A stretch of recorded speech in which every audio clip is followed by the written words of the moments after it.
Voici une petite pépite 2024 nommée à l'Oscar du meilleur film en langue étrangère.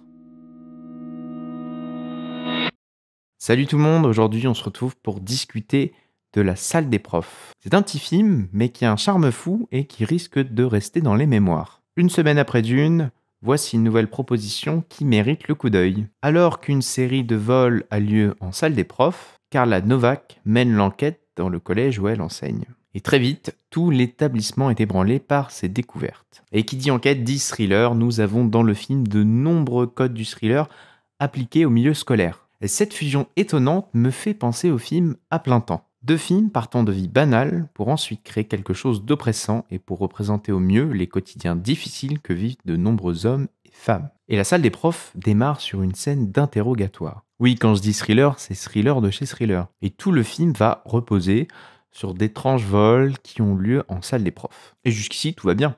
Les délégués de classe sont convoqués dans le bureau des profs pour faire leur travail de représentants des élèves. C'est donc un milieu scolaire plutôt sain. Cependant, agacé de ne pas avoir plus de réponses que ça, le professeur victime des vols va demander aux délégués de classe de désigner sur une liste le coupable. Autant dire que là, on sort un petit peu du cadre. Les élèves qui étaient venus pour représenter leurs camarades sont petit à petit amenés à devoir les dénoncer. C'est alors qu'on perçoit un petit moment de malaise chez le professeur Novak, personnage principal du film. Et Madame Novak, parlons-en. Elle est la bonne parole du film. C'est un petit peu le professeur qu'on aurait tous aimé avoir. Elle sera également enquêtrice et elle va maintenir un minimum de civilité dans cette école. Le film questionne le besoin de modèles et d'exemplarité au sein du milieu scolaire. Car cette première scène d'interrogatoire, elle va amener à une arrestation. Il faut expliquer aux élèves que le vol c'est mal, il faut les sensibiliser ou vivre ensemble et les habituer au respect de l'autre.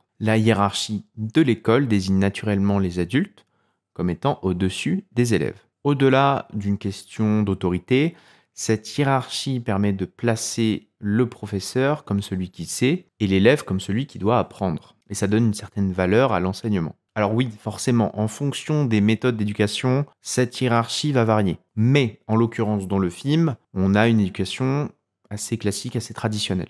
Mais alors, dans la logique de cette hiérarchie, qu'est-ce qu'il se passe si les professeurs se trompent? Quel impact ça risque d'avoir sur la perception des élèves au sujet du corps enseignant? Et la confiance est-elle brisée? Pas si vite. La relation hiérarchique reste un minimum solide. Et après cette mauvaise arrestation, ce mauvais coupable, la relation se fissure petit à petit. Il y a donc urgence et Madame Novak compte bien trouver le coupable de son côté avant qu'il y ait plus de dégâts commis. Elle va donc mener l'enquête. Mais. Et si le coupable ne se trouvait pas du bon côté de la hiérarchie? Et donc nous passons en zone spoiler pour se questionner davantage sur le film. Le déclic pour Madame Novak à se dire est-ce qu'on cherche au bon endroit va venir lorsqu'elle se rend compte que des adultes s'amusent à piocher dans la cagnotte du café à prix libre. C'est alors qu'elle comprend qu'il y a un manque de savoir-vivre.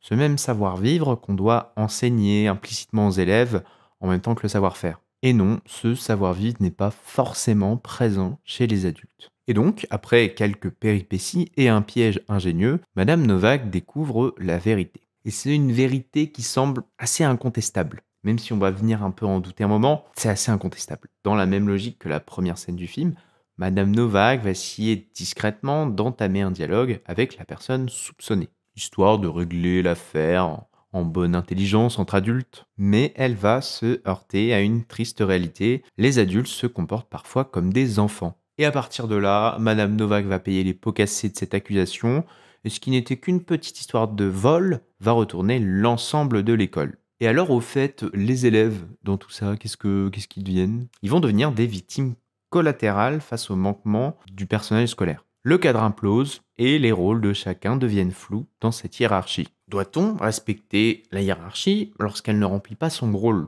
Pire que ça, lorsqu'elle devient injuste. On peut enchaîner tout un tas de questions. Le film n'apporte pas forcément de réponse, mais il va vous faire cogiter. Ça permet de se rendre compte et de s'interroger sur le fonctionnement et l'équilibre fragile qu'il y a dans une école. L'exemplarité est cruciale aussi bien du côté des professeurs que du personnel scolaire et que des parents. Tout un ensemble de l'éducation pour l'enfant. Revenons maintenant au sujet d'une séquence, c'est la séquence d'interview pour le journal collégien. Cette interview de Madame Novak ne va faire qu'empirer la situation. Madame Novak va essayer de comprendre pourquoi ils sont allés jusqu'à empirer la situation, et à cela, les rédacteurs collégiens mettront en avant l'un des fondamentaux de l'éducation. Ça fait partie des premières règles en fait qu'on enseigne aux enfants. Il ne faut pas mentir. La vérité, la vérité, la vérité. Mais c'est quoi la vérité? On se rend compte que cette simple notion amène beaucoup de questions, notamment au regard de ce qu'il se passe depuis le début dans le film.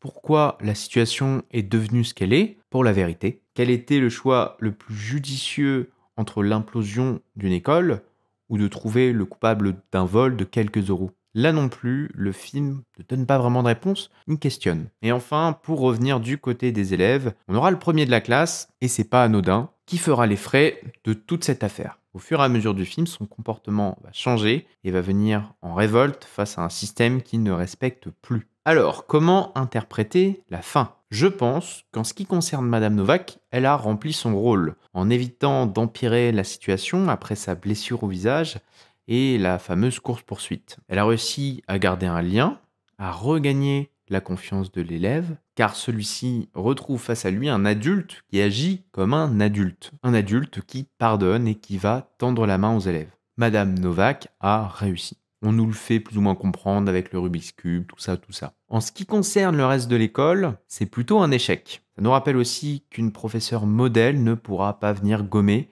toutes les difficultés auxquelles fait face un élève dans son entourage. Symboliquement, à la fin, cet élève est emmené sur une chaise par des policiers, laissant présager d'un parcours scolaire un petit peu difficile, voire même d'un adulte qui sera en marge de la société. C'est un peu extrême, mais la symbolique de l'importance d'un cadre scolaire et d'un cadre familial, elle est là.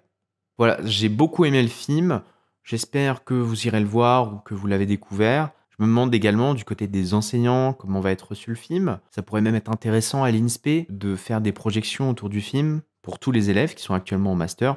Je les invite aussi à aller voir le film. Pas pour se faire peur, c'est pas le but, mais pour prendre en compte qu'il y a d'autres variables que le savoir à enseigner. Il y a aussi des collègues, des parents, toute une sphère à maîtriser. Et d'ailleurs, si vous êtes professeur ou en formation pour le devenir, n'hésitez pas à mettre un petit commentaire sur ce que vous avez pensé du film, si ça vous évoque des choses, si le modèle allemand ressemble un petit peu au modèle français, et j'espère que le film saura se faire un chemin auprès du public. Au vu des résultats de Anatomie d'une chute, La zone d'intérêt, j'ai espoir que ce genre de film assez fort puisse toucher les spectateurs. Merci à tous et merci d'avoir suivi ce petit avis sur la salle des profs.